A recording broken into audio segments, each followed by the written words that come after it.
friends, welcome to Jasmine's restaurant, home for mom-made food. Today's special corn pakoda without onions. కావాల్సిన పదార్థాలు అల్లం, పచ్చిమిర్చి, కొత్తిమీర, కరివేపాకు, ఉడకపెట్టుకున్నటువంటి corn,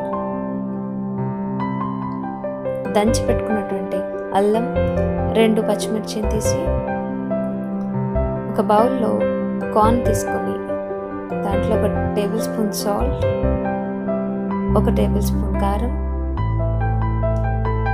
1 tea spoon garam masala లేదంటే చాట్ మసాలా అయినా పర్లేదండి.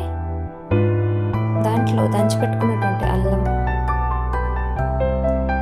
కట్ చేసిన కొత్తిమీర, కరివేపాకు కూడా, ఇందులో 2 table spoons corn flour, 2 table స్పూన్ల శనగపిండి, 1 చిటికెడు ఇంగువ. దీన్ని బాగా కలిపి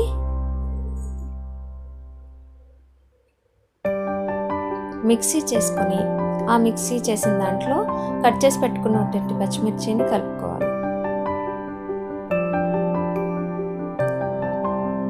కలిపేటప్పుడు చూసుకోండి, వాటర్ కలపక్కర్లేదండి. గారెలకి వేసేటప్పుడు ఎలా ఉండాలో అలా ఉంటే సరిపోతుంది. ఇప్పుడు ఒక బాండీలో నూనె వేసుకొని ఆ నూనె బాగా మరిగిందో లేదో చూసుకొని తయారు చేసుకున్నటువంటి మిక్చర్ని నూనెలో వేసి బాగా ఫ్రై చేసుకోవాలి. గోల్డెన్ బ్రౌన్ కలర్ వచ్చినంత వరకు ఫ్రై చేసుకోవాలి.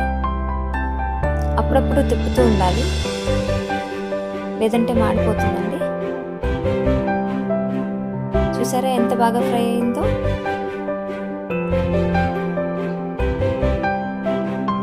దీన్ని ఒక సర్వింగ్ బౌల్లో తీసుకొని టేస్టీ కార్న్ పకోడా టీతో తిని ఎంజాయ్ చేయండి.